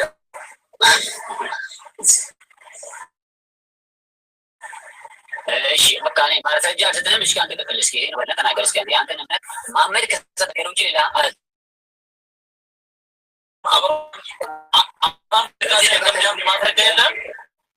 ማስረጃ የለም። አብርሃም የሚያምነውን አምላክ አምናለሁ አልኩ። ሙሴ የሰበከውን አምላክ አምናለሁ አልኩ። እስከ ኢየሱስ ክርስቶስ ነው። አብርሃም ስላሴን እንደሚያምን ማስረጃ የለም። ከማምለጠው እንጂ ብራዘር ነገርኩህ እኮ እኔ እሱ የሚያምነውን አምላክ አምናለሁ። እሺ በቃ አሁን እንደዚህ እናድርገው። አብርሃም ስላሴን እንደማያምን አንድ አምላክ ብቻ እንደሚያምን አብርሃም ኖ መሐመድ ከተናገረ ውጪ አውርሰኝ። መሐመድ ከመምጣቱ በፊት መሐመድ ተነስቶ ከተናገረ ውጪ አቅርብልኝ። አዎ እፈልጋለሁ። አይ አንተ እኮ ከራስህ መጽሐፍ እኮ ነው አምጣ የተባልኩ ከመጽሐፌ ውጭ አታባክ። ለምንድን ነው ይህንን መስፈርት የምታደርገው? አይደለም መሐመድ እኮ ኢየሱስ ክርስቶስ ከተወለደ በኋላ ነው የመጣው። ክርስቶስ ሙሴ መጥቶ ስለ አብርሃም የተናገረው ከአብርሃም በኋላ። ኢየሱስ ክርስቶስ ደግሞ ምን አለ? ከኔ በኋላ ሐሰተኛ ነቢያቶች ይነሳሉ ብሎ ሰብኳል። ስለዚህ ዛት እንግዲህ ይፈጸም ዘንድ ምን ነብዩ መረጃ የሚቀበል እንጂ ከዛ በፊት የሌለ ትርኪ ሚካኤል ፈልግኝ በዛ በመጀመሪያ ደረጃ ተመልከት፣ ነቢዩ መሐመድ ከተናገሩት ውጭ አምጣ የሚለው ራሱ ትክክል አይደለም። ለምን እያወራን ያለ ነው? በቁርአን ነቢያት የሰበኩት ሃይማኖት የትኛው ነው? በባይብል ነቢያት የሰበኩት አምላክ የትኛው ነው የሚል ስለነበረ ሃይማኖት የትኛው ነው የሚል ስለነበረ አንተ ከራሴ መጽሐፍ ክርስቲያን ነበር ካል ክርስቲያን እንደነበር ማስረጃ ማምጣት ነበረብህ። እኔን ማምጣት አልቻልኩም። እኔ ደግሞ ከራሴ ከማምንበት መጽሐፍ አብርሃም እንደነበረ ላመጣልህ ስል ደግሞ ፈርደህ አይ ሙሐመድ ከተናገረ ውጭ ለምን ይሆናል? ነቢዩ ሙሐመድ ከተናገረው ምክንያቱም አላህ ከተናገረው ይሆናል ማለት ነው። ምክንያቱም ወደ ውይይቱ የገባው እሺ እንስማማ። አሁንም ለምን መሰል እንደዚህ ያልኩት? አንደኛ ኢየሱስ ክርስቶስ ከተወለደ ከ700 ዓመት ተወለደ። ነቢዩ መሐመድ ደግሞ ቁርአን አላህ አወረደልኝ ብሎ መጽሐፍ ብዙ የጻፈውን ይዞ ይመጣል። ስለዚህ መከራከር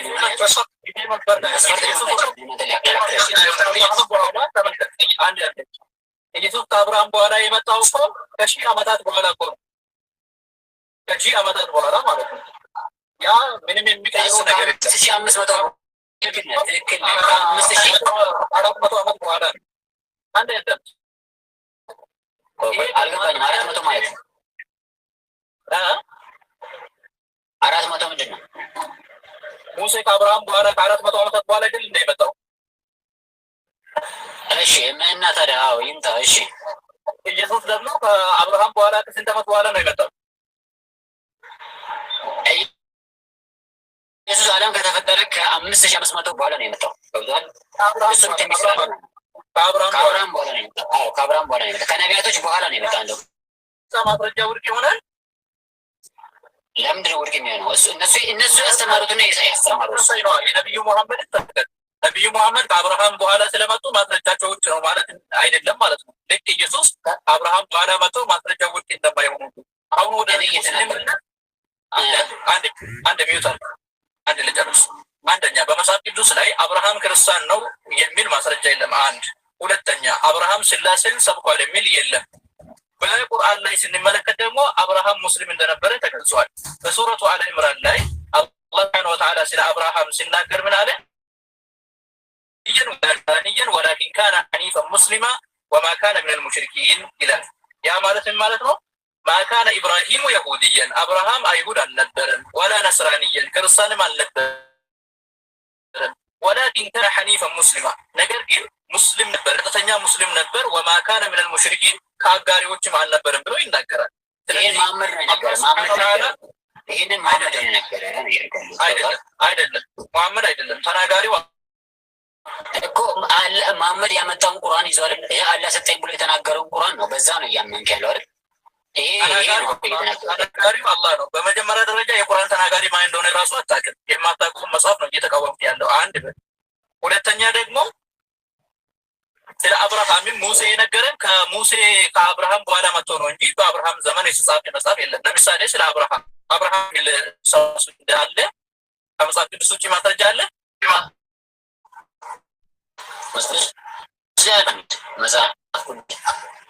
ከመጽሐፍ ቅዱስ ውጭ እስኪ አብርሃም እንደነበረ ማስረጃ ሰኝ ከመጽሐፍ ማለት ልቦለድ ላይ እንኳን ልቦለዶች አሉ፣ ነገሮች አሉ ስለ አብርሃም ጎበዝ ተመሳሳይ እኮ እኛ ከቁርአን ውጭ ተመሳሳይ እኛ ከቁርአን ውጭ ውጭ እንደማይባል ሁሉ ለእኛም ከቁርአን ውጭ አይባልም። ነውር ነው ይሄ። ውይይት ስታደርግ ከሃይማኖተኛ ጋር ውይይት ስታደርግ የሚያማኖተኛ እዛ ላይ ነው ውይይት የሚታደርገው እንጂ እሱ የሚያምነው አይ ከአንተ መጽሐፍ ማስረጃ ሊቀበልም ካልክ ውይይት አልፈለኩም እያልክ ነው። በሌላ እሺ፣ ሌላ ጥያቄ ልጠይቅህ። አንዴ ደግሞ አቢን አስገቡት። ለምንድን ነው አቢን ያወረዳችሁት? አቢን ለምንድን ነው ያወረዳችሁት? አሁን ጀማል እሱ ጨርሷል። አልጨረስኩም። ምን ነበር ጥያቄ ልጠይቅ ያልከኝ? ጥያቄ እግዚአብሔር የመውለድ ባህሪ አለው? አቤት። እግዚአብሔር የመውለድ ባህሪ አለው? የመውለድ ባህሪ ያለው ማለት ነው ማለት ነው። እግዚአብሔር የመውለድ ባህሪ አለው ወይ? አሁን እግዚአብሔር ክርስቶስን አስጸነሰ ለማለት በማርያም እንዲወለድ አድርጓል ማለት እንዲወለድ ራሱ የራሱ ባህሪ ነው። ከሶስቱ አካል አንዱ አካል የሆነው አብ እግዚአብሔር አብ ማለት እግዚአብሔር ወልድ ይሄን አምነን ኢየሱስ ከማርያም ከመወለዱ በፊት ከእግዚአብሔር ወልዷል ብለህ አታምንም ማለት ነው ማለት ነው። ኢየሱስ ከማርያም ከተወለደ በኋላ ብቻ ነው እንጂ ከዛ በፊት አልነበረም በአንተ እምነት?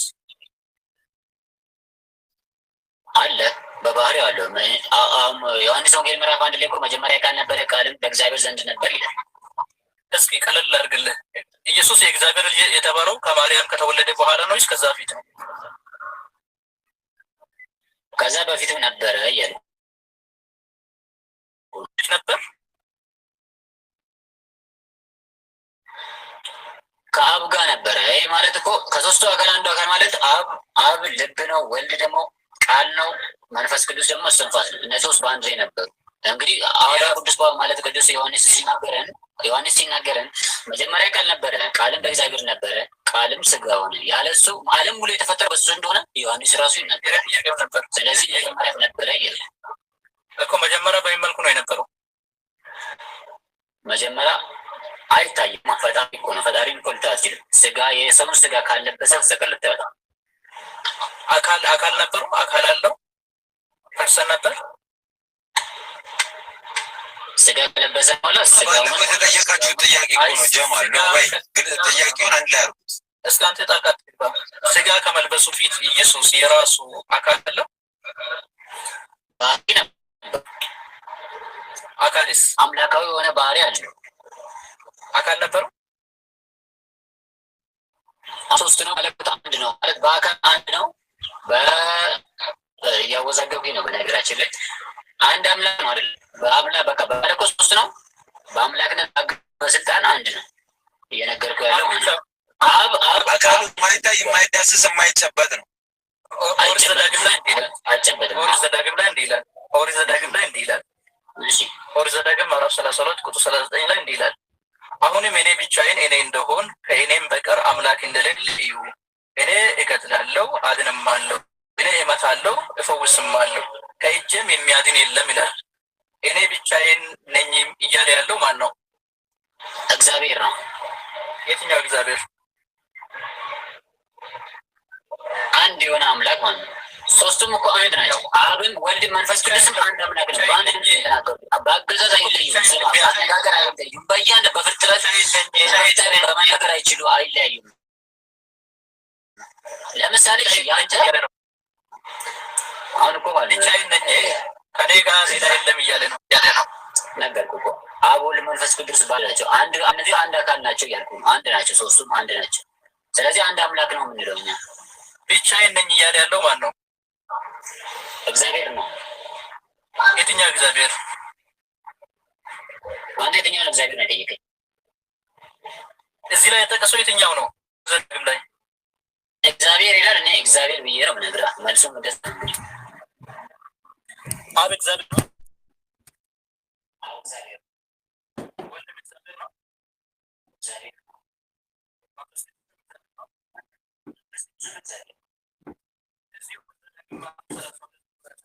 ሰላሳ ሁለት ላይ እያወራ ያለው የትኛው ነው ከሶስቱ?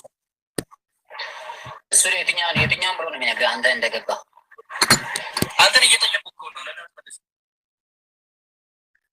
እግዚአብሔር ነው። ዛሬ እግዚአብሔር ምን ያደርግ? እግዚአብሔር እሺ፣ አንደኛ ጢሞቴዎስ ላይ ኢየሱስ ሞቶ ነው።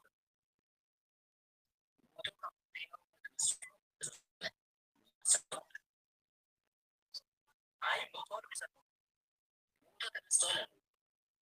ስለማነሳት ሞቶ ነው የሚሰጠው።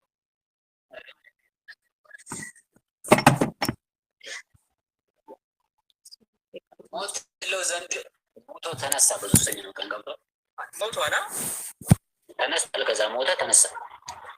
ስለመነሳቱን እንመጣበታለን። መሞቱን ታምናለህ? በመድኃኒዓለም አዎ አምናለሁ። ሞቶ ተነሳ እያልኩ እኮ ነው። ኦኬ፣ በምንድን ነው የሚሞተው ማለት? በመለኮትነቱ ነው? በሰውነቱ ነው የሚሞተው? መለኮቱ ከአካልነቱ ሳይለይ ነው የሞተው። አንድ ላይ ከዛ ግን ያው አንድ ላይ ነው የሞቱት። ከነ መለኮቱ አንድ ላይ ነው ለሶስት ቀን የሞቱት። መለኮት ደግሞ መሞት አይችልማ። መለኮት እንዴት ይሞታል? አንድ ላይ ነው የሞተው እያልከን ነበረ። ስጋ አብሮ ነበር እያሉ ኦኬ። መለኮቱ ኦኬ፣ ስጋው ሲሞት መለኮቱ ከመለኮት ጋር የተዋሃደ ከስጋ ጋር የተዋሃደ መለኮት ነበር አይደል? ነበር። ያ ከስጋ ጋር የተዋሃደ መለኮት ስጋው ሲሞት ምን ነበር? ምን ሆነ? ያው ነበር። እሱ ህይወት አለው አይሞትም። ከሬሳ ጋር ነበር። መሞት አይችልም። አብሮት ነበር። አዎ እኮ ከሬሳው ጋር ተዋህዶ ነበር። ተዋህዶ ነበር። አዎ ከስጋው ጋር ነበር። ከሬሳው ጋር ምንድን ነው የሚሰማው? እንዴት ብዬ ልንገር?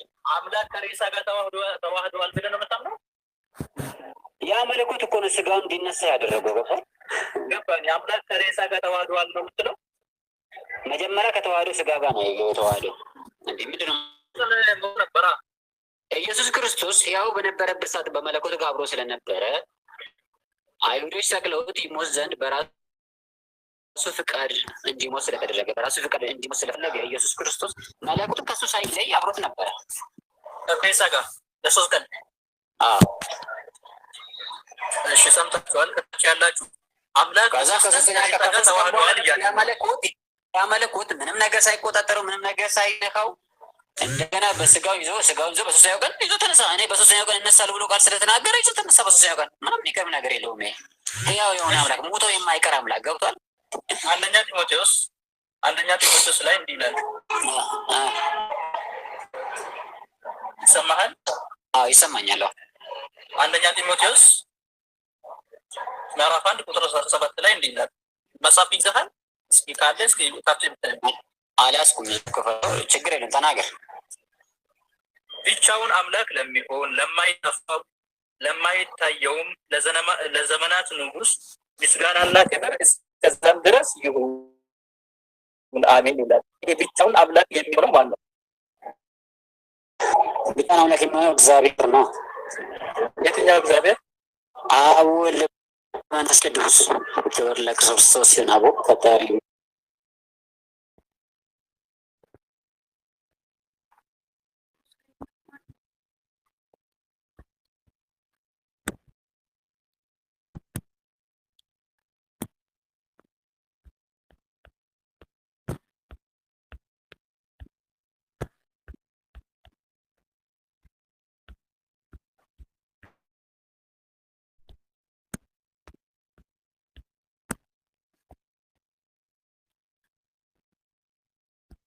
ይህ ብቻውን አምላክ የሚሆን የተባለው አንዱ አካል ማን ነው?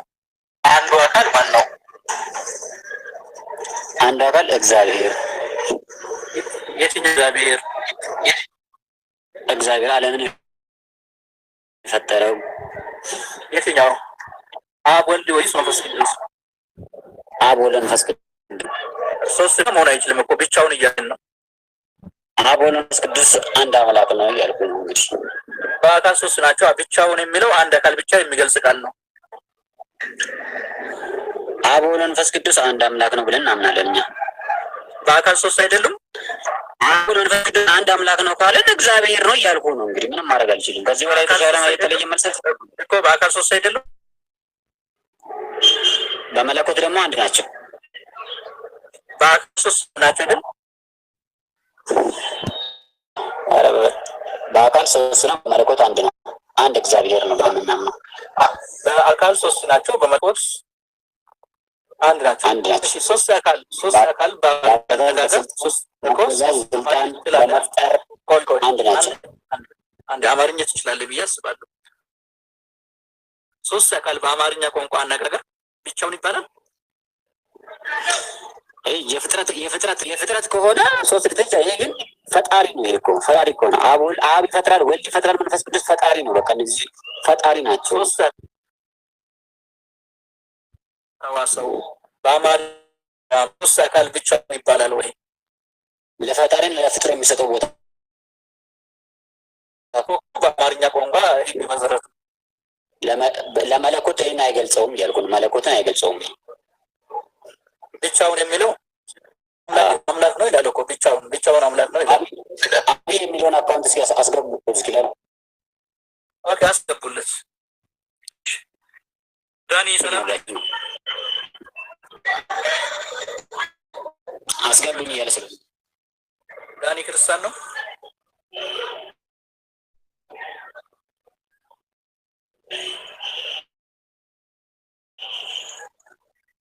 አቢ መጣል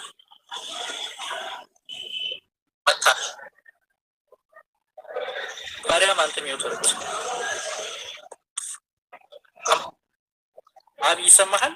አመሰግናችሁኝ። መልስም ጥያቄ መስም ጥያቄ ሙሉ ሙሉ መመለስልኝ። በቃ ቴንኪው አመሰግናለሁ ለነበረ መልካም ጊዜ። አመሰግናለሁ። አቢ ሰላም ነህ?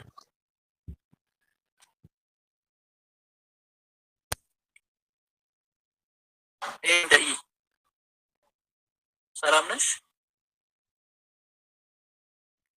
ከላይ ያለሽ